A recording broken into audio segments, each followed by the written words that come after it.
Beaucoup de gens ont dit que cette BMW M5 devait être réparée par un professionnel, avec du matériel professionnel. Et je pense qu'aujourd'hui, nous allons voir si ces gens avaient raison ou non. J'ai acheté cette BMW M5 de compétition pour 32 500 livres sterling à un ancien mécanicien qui avait décidé qu'il ne pourrait pas la réparer. Et ce, à cause de ce dommage, un trou dans la roue de la jambe de force. Et pour le réparer, il faut sortir le moteur. Oh!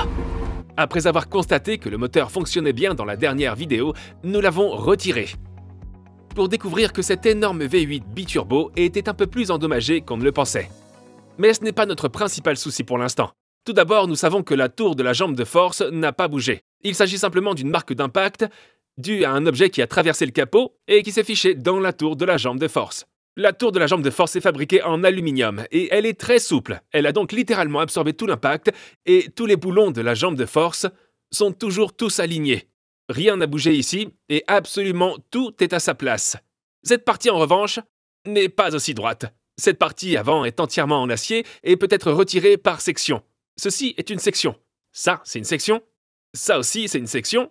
Et la tour de la jambe de force est d'une seule pièce. BMW a accepté de nous vendre toutes ces sections et vous serez surpris du prix. Mais avant d'en venir au prix, nous devons commencer à retirer les panneaux endommagés. En commençant par cette section. Nous devons enlever tout le mastic qui recouvre les joints entre les panneaux, ce qui devrait nous permettre d'accéder à ce qui retient le tout.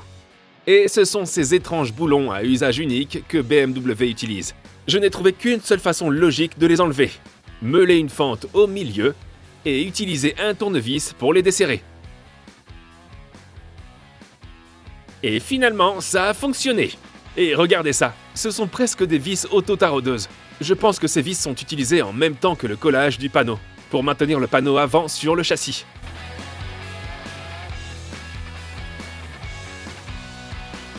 Une fois que j'ai enlevé l'enduit de scellement sur le haut du panneau, j'ai découvert quelques soudures par points. Alors j'ai sorti la meuleuse d'angle et bien sûr la perceuse pour soudure par points. Mais attendez, ce n'est pas tout. Ce panneau en acier est relié à la tour de jambe de force en aluminium à l'aide de rivets en bas. Vous pouvez en voir 4. Et il y en aura beaucoup dans cette vidéo. La meilleure façon de retirer les rivets est de percer la tête, de prendre un poinçon et de les frapper de l'autre côté. Ce qui devrait permettre de les retirer.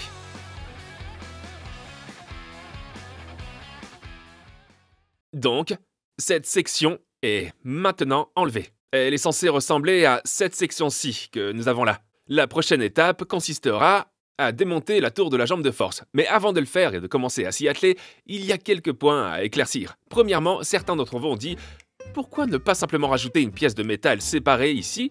Parce que rien n'a bougé, et ça semble être la chose la plus logique à faire. Nous ne pouvons pas faire cela parce que cette tour de suspension est en aluminium moulé. Et elle est d'une seule pièce, et elle fait partie de la structure. Découper une pièce d'une autre tour de suspension pour la souder à celle-ci compromettrait l'intégrité structurelle de la voiture. Et j'en ferais probablement un gâchis. Et deuxièmement, comment puis-je être sûr à 100% que tout est droit, et ce sans utiliser de gabarit? Bienvenue à l'école de Matt Armstrong de physique. Nous avons ici une jauge de tramway. C'est en fait ce qu'utilisent les carrossiers et même BMW pour mesurer leur cadre. Ce truc-là coûte 600 livres sterling, mais il pourrait vous sauver la mise. Nous pouvons maintenant l'utiliser à la place d'un mètre ruban pour obtenir une mesure très précise. Bien que BMW ne puisse pas nous aider en nous fournissant des manuels d'atelier ou en nous expliquant comment faire quoi que ce soit, beaucoup d'entre vous ont fait mon travail de détective et m'ont envoyé des mesures de ce que devrait être la M5. Il ne me reste plus qu'à mesurer ma M5 pour m'assurer qu'elle correspond aux mesures correctes. En plein milieu.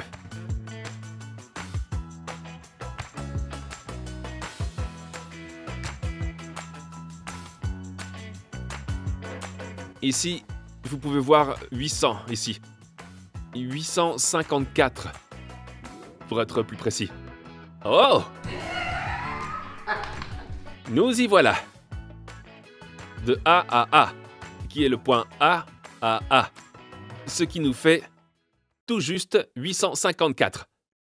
Tout à fait exact. C'est littéralement parfait, il n'y a même pas 1 mm d'écart. J'en reviens pas. Mais ce n'est pas tout. Il y a un tas d'autres mesures à prendre, et il faut s'assurer que tout est bien droit avant de commencer à démonter le reste des panneaux. Voyons si la tour de la jambe de force a bougé. Cette jauge de tramway s'avère être un outil brillant, tout comme un outil VPN. Et lorsque nous pensons à un outil VPN, nous pensons à Surfshark, qui a sponsorisé la vidéo d'aujourd'hui. 898, 899, peut-être entre les deux?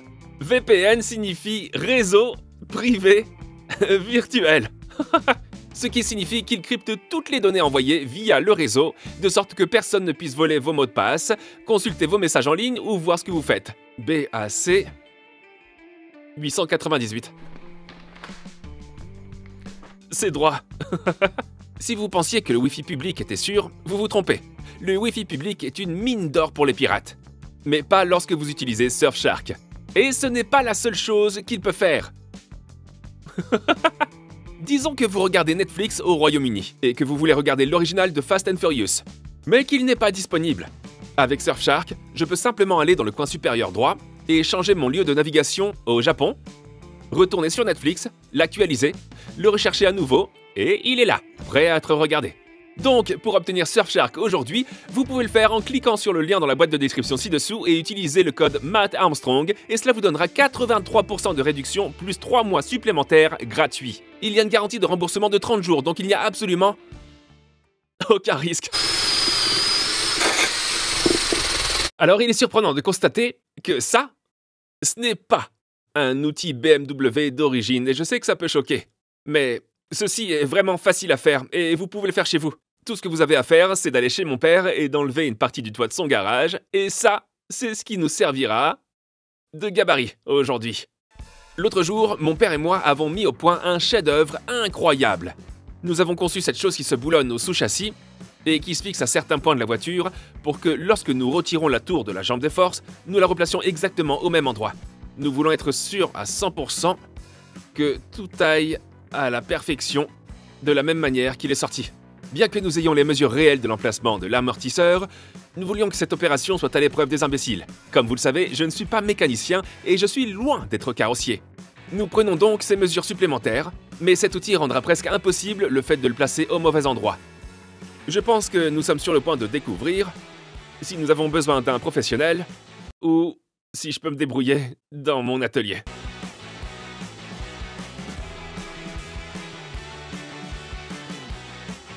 Après avoir installé notre gabarit spécial, mon père et moi avons commencé à démonter la tour de la jambe de force. Comme je l'ai mentionné, il s'agit d'aluminium, et il n'est pas soudé en place. Et elle est collée à l'aide de panneaux, et d'un grand nombre de rivets. Pour décoller le panneau, nous utilisons beaucoup de chaleur, et la même technique pour enlever les rivets que celle utilisée pour le panneau avant.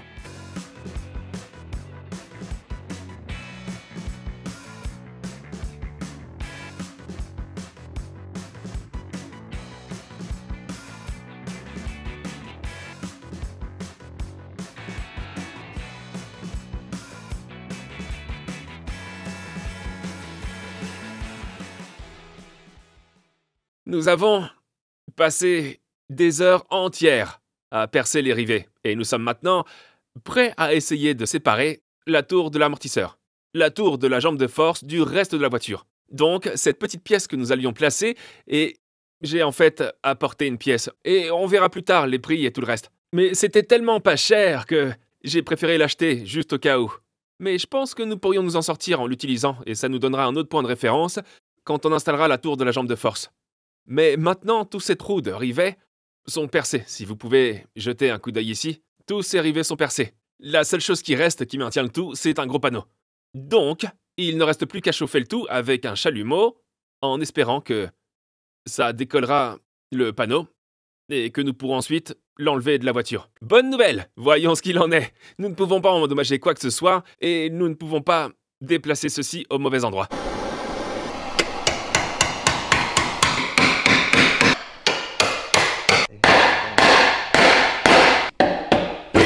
Ah ouais! C'est bien ça. C'est super simple. Boulonner. Travail de boulonnage.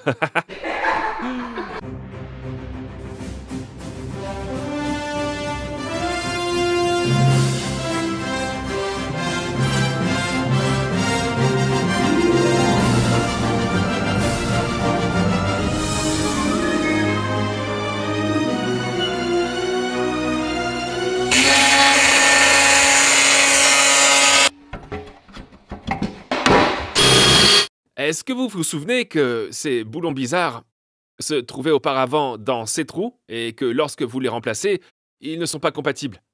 Ce sont des boulons auto-taradeurs, mais en fait, ils sont remplacés par des boulons assez bizarres à tête de clé Allen. Si ça continue comme ça, je ne vais même pas le dire. Je pense qu'il faut continuer. Étonnamment, tout se passe bien. Ce qui est étrange pour un travail d'une telle ampleur. Je vais juste poser quelques vis et mesurer pour m'assurer que c'est bien le cas. L'appareil est en place. Tout est aligné. Et vous pouvez voir ici, vous voyez ça? L'ajustement sur le dessus. Vous le voyez? C'est absolument parfait. Tout ça, c'est absolument incroyable. Je n'arrive pas à croire que ça marche. Il ne nous reste plus qu'à le faire pour de bon. Pour la deuxième fois, nous posons ces boulons, puis nous enlevons le tout, nous rajoutons la colle, nous perçons les trous pour les rivets, et nous sommes fin prêts. Bien que ce travail ait pris beaucoup de temps jusqu'à présent, il n'a étonnamment pas été si difficile que ça. Mais je ne voulais pas en parler trop tôt.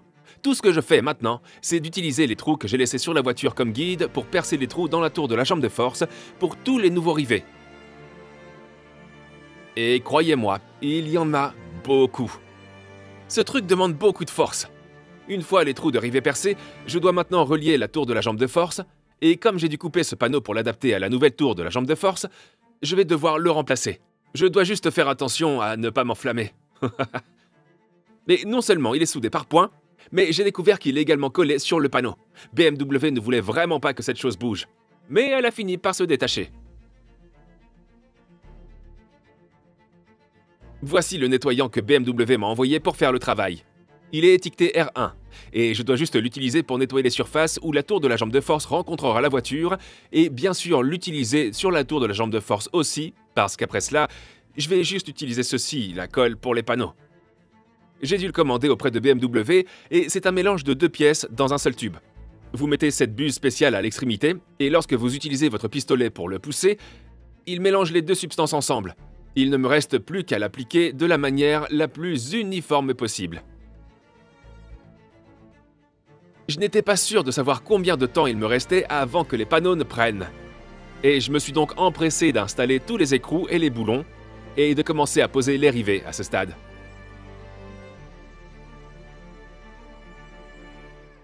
D'accord, nous sommes en train d'établir la liaison entre les panneaux. Il est plus possible de revenir en arrière, mais c'est assez solide. Les vis auto-taradeuses sont en place, les boulons sont alignés, nous pensons que tout est en place et prêt à fonctionner. Tous les trous sont alignés, prêts à recevoir les rivets. Ce sont les rivets que BMW m'a envoyés. Ce sont ceux qu'ils utilisent. Je ne suis pas sûr que ce soit exactement les mêmes que ceux qu'ils utilisent lorsqu'ils assemblent la voiture. Je pense qu'il s'agit de ceux utilisés pour une réparation. Les autres sont fabriqués par une machine, je suppose. Donc, je dois les monter ensuite, et il ne sera pas facile de les enfoncer. Pour ce faire, j'ai l'option numéro 1, c'est-à-dire un pistolet à rivet. Je pense qu'elle pourra avoir assez de puissance pour le faire. Et si elle n'en a pas assez, nous avons l'option numéro 2, qui est en fait la grosse riveuse manuelle que nous avons là. Mais nous manquons de temps, il faut que je commence à le faire avant que le collage des panneaux ne prenne. Alors, faisons-le. Allons-y. Oh! Oh, mon Dieu! C'est incroyablement difficile. Oh! Oh! Oh, mon Dieu. 6 dedans. Encore environ une vingtaine de plus à faire. Après quelques bruits douteux, j'ai commencé à poser tous les rivets.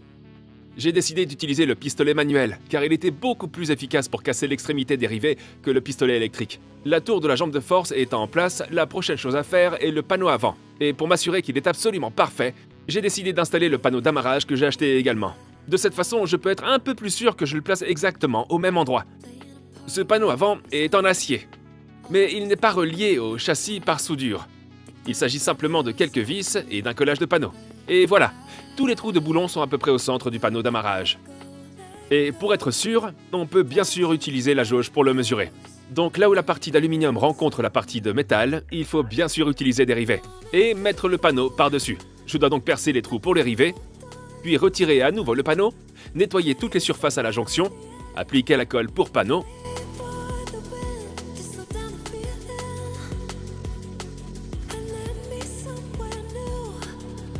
puis réinstaller le panneau avant, cette fois-ci pour de bon. Les vis au bas du panneau, je pense qu'elles aident à coller le panneau à chaque panneau. Ensuite, il est fixé avec les rivets sur le dessus. Eh bien, cela s'est passé étonnamment mieux que ce que je ne pensais, et il reste une dernière pièce à insérer, qui est un peu différente des autres. Tout est absolument connecté.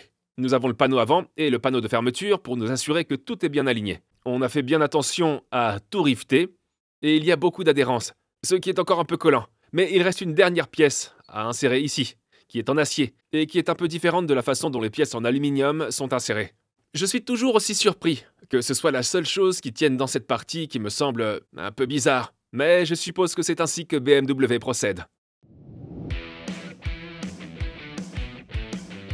C'est de l'acier sur de l'acier maintenant, donc ça va être soudé par points. Ici aussi, c'est une soudure par points, puis rifté le long de la partie inférieure parce qu'il est relié à une pièce en aluminium en bas. Donc on ne peut pas faire de l'acier sur de l'aluminium. Et encore une fois, le joint acier sur aluminium. Il faut mettre beaucoup de rivets ici, alors que Dieu m'aide avec ça. Vous semblez avoir compris le tableau. Et je pense avoir compris l'essentiel. La plupart de ces panneaux sont simplement collés, puis ensuite ils sont riftés. À moins qu'il ne s'agisse d'acier sur acier et qu'ils soient alors soudés par points. Une fois que j'ai tout aligné et percé les trous, je peux nettoyer à nouveau en utilisant le nettoyant spécial BMW. Et maintenant, je peux utiliser la colle à panneaux spéciale BMW. Et je dois utiliser une colle à panneaux différente pour cette section ici, parce que c'est de l'acier sur de l'acier. BMW m'en a donc envoyé une autre pour ce panneau. Et puis ensuite on met l'autre panneau, prêt à être soudé par points au reste de la voiture. Je peux vous dire que ce n'était pas une mince affaire, ça c'est sûr.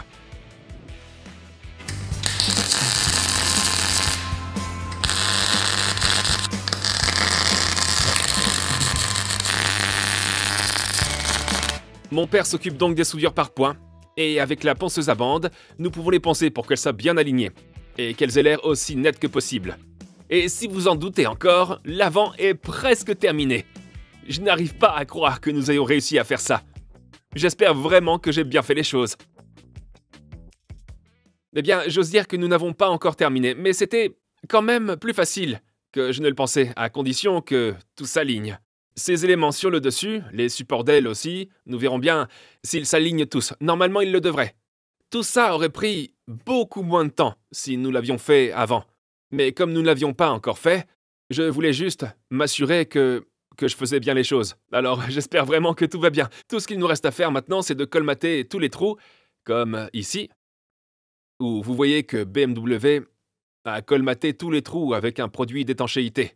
Alors, je vais essayer de me rapprocher le plus possible de ce qu'ils font, ce qui sera probablement difficile. Il faut donc sceller tout ça, et une fois que ce sera fait, on pourra peindre, et c'est pour ça que Chris est là. Peintre professionnel. Ouais, il faut espérer que la peinture ne se retrouve pas sur tout le pourtour de l'unité. Comment ils font pour obtenir un tel résultat? Je pense que c'est une machine qui va le faire, mais j'ai regardé des vidéos. Faut opter pour une buse large, qui écrase et explose. Ouais, ils utilisent une buse plate, et ça fait comme ça. Ouais, c'est comme ça. C'est comme ça. Avant de sortir le scellant, je dois retirer le panneau avant et tout nettoyer pour préparer l'après et la peinture.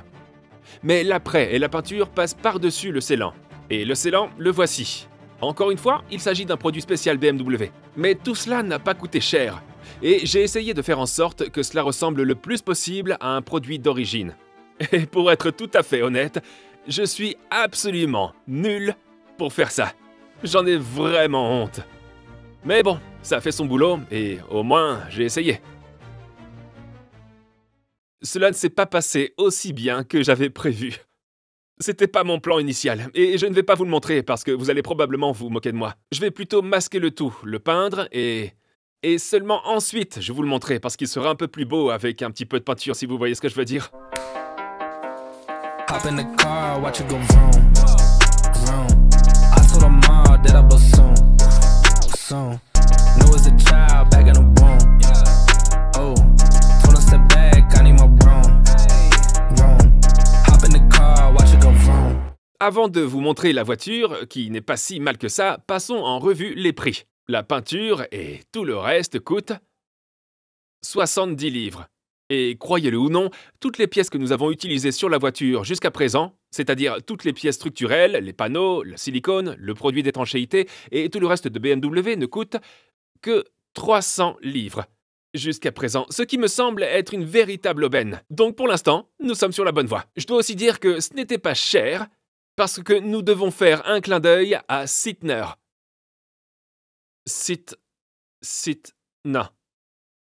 On doit faire un clin d'œil à Sytner, parce que j'ai un code de réduction MAT15. J'ai mis un lien dans la description ci-dessous. Vous pouvez obtenir des pièces BMW d'origine à prix réduit avec le lien dans la description. Chez Sytner Leicester. Merci les gars. N'oubliez pas que la plupart de ces éléments sont recouverts par le plastique du moteur. Voici une photo d'un compartiment moteur. Vous ne pouvez donc pas vraiment le voir, mais... laissez-moi quand même vous montrer. Nous y sommes. Tout d'abord, la peinture est absolument parfaite. Elle s'accorde tellement bien, même si ce côté est vraiment propre et étincelant, et que ce côté est vraiment poussiéreux et terne. Mais la peinture, c'est un 10 sur 10. Et je pense que la réparation aussi, c'est un 10 sur 10. Mais mon étanchéité est... il n'y a pas d'autre façon de le dire. Elle est naze. Mais d'un autre côté, elle fait son travail. Elle scelle les panneaux à l'endroit où ils se rejoignent, afin qu'ils ne reçoivent pas d'eau entre eux, et commence à rouiller et à se corroder, même si c'est de l'aluminium et que cette partie est en acier. Mais à part ça, je pense que nous avons fait du bon travail. Et ce qui est encore mieux, c'est que lorsque nous mesurons tous les points, comme nous l'avons fait précédemment, tout est parfaitement exact et aligné. Nous pouvons mesurer d'une tour de jambe de force à l'autre, et d'un point à l'autre, tout est absolument parfait. Donc la prochaine étape consistera à remonter le moteur et à réparer les dégâts, et puis à tout remettre en place. Et il semblerait que j'ai un sacré boulot à faire avec ça. Merci beaucoup d'avoir regardé cette vidéo. Si vous l'avez appréciée, abonnez-vous et cliquez sur le bouton like. Et je vous verrai dans la prochaine vidéo. Peace out! La première partie du tournage. Wouh! Oh mon Dieu!